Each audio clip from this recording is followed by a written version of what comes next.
नमस्कार दोस्तों, जय हो बाबा नीम करोली देव जी की।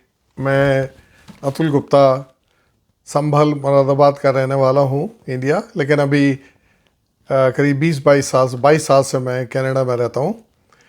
मेरी जो परिचय है बाबा से, जब मैं 7 या 8वीं कक्षा में था तब पहली बार हुआ था। मैं उनसे मिलने गया था कैंची धाम, जिसकी कि आज प्रशंसा करते हुए लोग थकते नहीं हैं। और बाबा के बारे में तो इतना कहा जा रहा है कि सारी दुनिया ही जानती है उनके चमत्कारों को, उनकी पर्सनालिटी को, उनके अपना जो उनके अंदर चमत्कार था वो सारी दुनिया जानती है। और मैं उस छोटे जब मैं 7th 8th क्लास में था तो मुझे ये भी नहीं पता था कि बाबा किस प्रकार की पर्सनालिटी है, क्या उनका व्यक्तित्व है।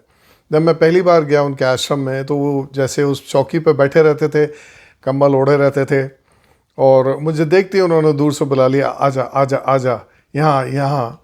जैसे हमेशा उनकी आदत थी, हमेशा दोहराते थे वो हर चीज़ को।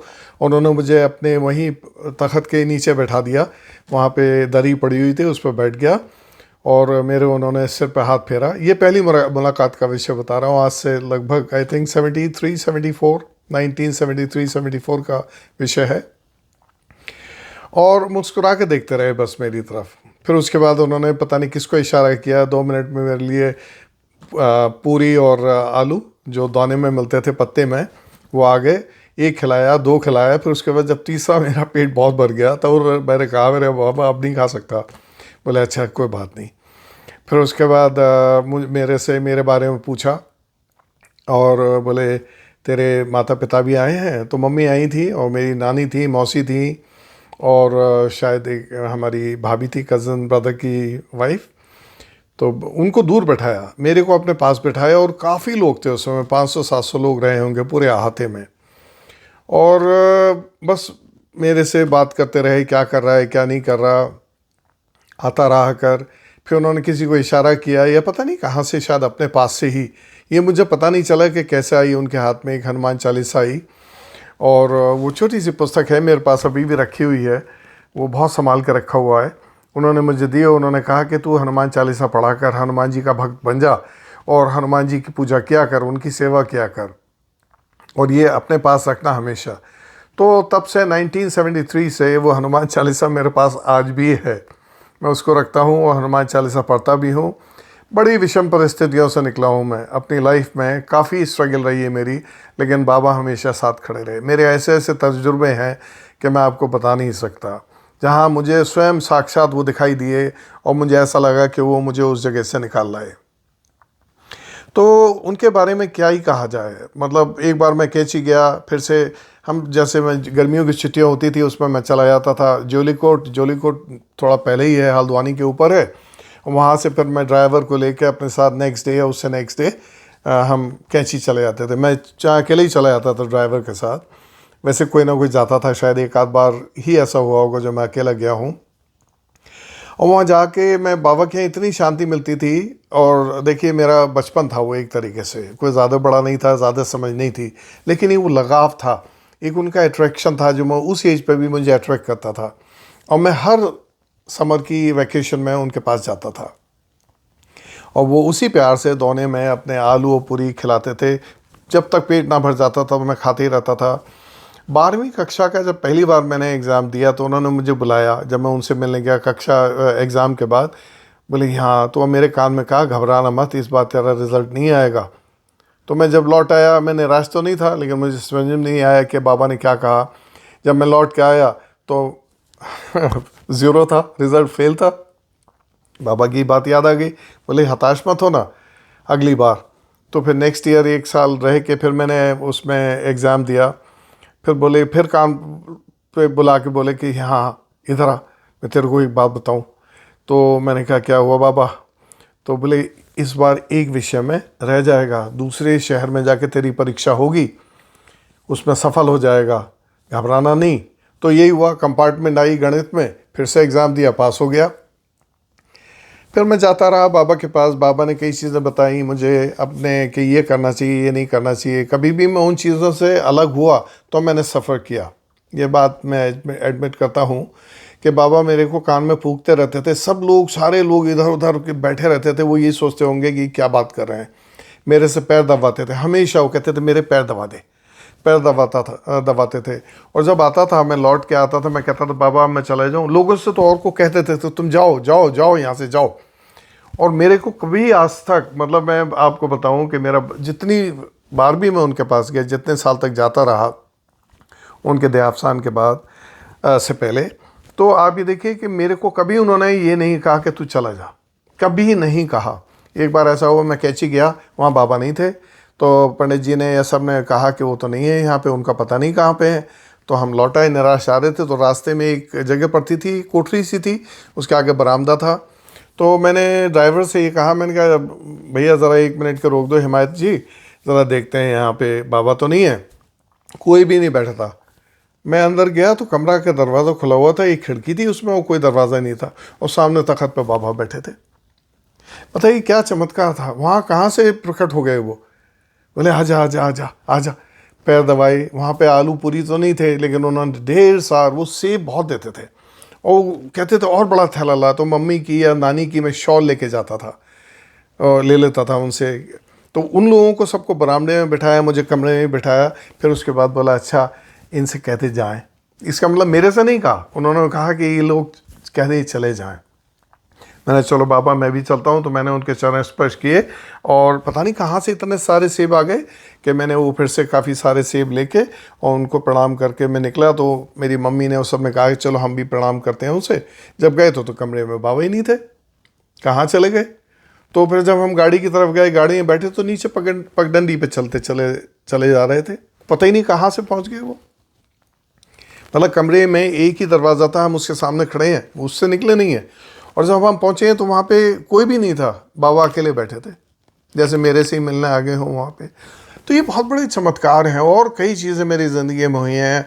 अभी रिसेंटली हुआ है, मतलब इस तरीके के मेरे पास हज़ारियों किस्से हैं जो मैं आपको सुना सकता हूँ कि बाबा की स्थिति जो उनकी कहना चाहिए उनकी प्रेजेंस मेरी लाइफ में कितनी स्ट्रांग रही है। एक ऐसी घटना घटी मेरी ज़िंदगी में जो शायद किसी की घटना घट गई होती तो शायद वो बिल्कुल ही ख़त्म हो गया होता, लेकिन मेरी ज़िंदगी में हुई। और उस समय भी बाबा ने ही मुझे हिम्मत दी, और मैं हनुमान चालीसा का पाठ करता रहा। वो सार्वजनिक रूप से मैं नहीं बता सकता इस तरीके से, लेकिन क्या बताऊं, बहुत इतना ज़्यादा मैं इनका ऋणी हूँ, जैसे कहना चाहिए कि आप। और कभी बाबा ने ये मुझसे नहीं कहा कि मैं भगवान हूँ, उन्होंने आज तक, वो हमेशा कहते थे मैं इंसान हूँ। देखिए मेरे लिए वो बहुत ही सरल सीधे इंसान थे जो कि हनुमान जी के उपासक थे, और वो भी यही कहते थे, मुझसे भी यही कहते थे कि तुम हनुमान जी की उपासना करो, हनुमान जी को अपना देव मानो, उनकी पूजा करो। तो बाबा के अंदर, लोग हम सब कहते हैं कि बाबा जो थे हनुमान जी का रूप थे, वो उनके बहुत बड़े उपासक थे, इसीलिए हनुमान जी ने उनको सिद्धियाँ दी। और उन कितने ही किस्से हैं, कितने ही लोगों की उन्होंने कैसी कैसी स्थितियों में मदद की है बाबा ने, ये सभी जानते हैं, मैं अकेला नहीं कहने वाला हूँ। तो मैं आप सबको ये प्रार्थना करना चाहता हूँ कि देखो अपना ध्यान चाहे 1 मिनट के लिए लगाइए आप ज़िंदगी में, दिन में गायत्री मंत्र का जाप कीजिए, हनुमान चालीसा कीजिए, ओम नमः शिवाय कीजिएगा, बाबा का ध्यान कीजिएगा।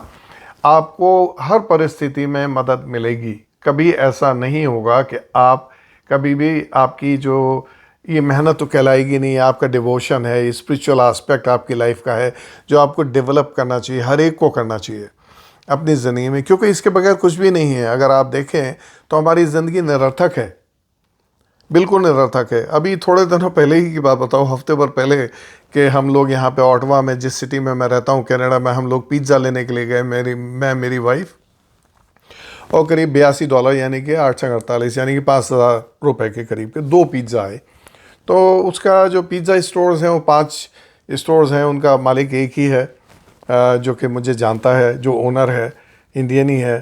तो मैंने कहा वो कहाँ पे है, तो जो लड़की काउंटर पे खड़ी हुई थी बोली वो तो नहीं है। और मैंने कहा वही बना के देते हैं मेरे को तो पिज़्ज़ा हमेशा, वो कहाँ चले गए, बोले कभी कभी आते हैं यहाँ पे। तो उसको जब पता चला तो मैंने कहा ये तो बहुत ज़्यादा बिल है, 5,000 का सिर्फ 2 पिज़्ज़ा के लिए। बहरहाल मुझे ऐसा लगा। तो आप ये देखिए कि उसी समय उस लड़की ने कहा कि हमने गलती से 3 बना दिए हैं आपके लिए, और फैमिली साइज, ह्यूज साइज, जिसमें करीब 32 पीसेस होते हैं। एक पिज्ज़ा, 3 पिज्ज़ा उसने हमें दे दिए, 2 हमने ऑर्डर किए थे और एक पिज्ज़ा पूरा फैमिली साइज का 32 पीसेस ऑफ पिज्ज़ा उसने हमको फ्री में दे दिया। बोले नहीं, ये गलती से हमसे एक एक्स्ट्रा बन गया था, आप ले जाइए, इसका कोई चार्ज नहीं है। और उसके अलावा उन्होंने जो सॉस आती है, जो अंडा नहीं होता है, क्योंकि मैं अंडा, मीट, मच्छी और ये सब कुछ नहीं खाता हूँ ना, दारू और ये सिगरेट वगैरह इनका सेवन नहीं करता था आज से बहुत साल पहले, 20, 22, 25 साल हो गए, या मोर देन या ओवर 30 ईयर्स हो गए मैंने छोड़ दिया। तो देखिए, मैं ये सारी चीज़ें क्यों बता रहा हूँ आपको, आप सभी के काम आने वाली है ये चीज़। जो मेरा एक्सपीरियंस है लाइफ का बाबा के साथ, हनुमान जी का सेवक होने की वजह से आज भी अगर मैं ज़िंदा हूँ या मैं इस ज़िंदगी में उपस्थित हूँ, वो इन्हीं की, ये बैठे हुए हैं मेरे पीछे। तो आप लोग इस चीज़ को मानिए, देखिए कि हमको सात्विक होना चाहिए। सबसे पहले सात्विकता अपनाइएगा। जो है, सात्विक होने से आप समझ नहीं पाएंगे कि क्या परिवर्तन आएंगे आपकी ज़िंदगी में।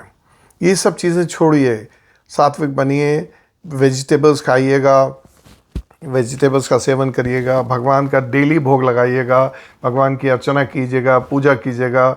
ये हम सब के लिए बहुत ज़रूरी है। किसी को क्रिटिसाइज मत कीजिएगा। अगर दिल से कभी कर दिया है तो उसके लिए माफ़ी मांगिएगा, क्षमा मांगिए। क्यों, क्या होता है, जो हम देते हैं वही हम पाते हैं, इसलिए कभी नहीं करना चाहिए। ठीक है ना। चलिए, आप सबको मेरा नमस्कार। और मैं समझता हूँ कि आपके लिए ये वीडियो थोड़ा काम आएगा, और करीब 10-11 मिनट का हो गया है, लंबा वीडियो हो गया है, लेकिन आप सभी को मैं धन्यवाद करना चाहता हूँ।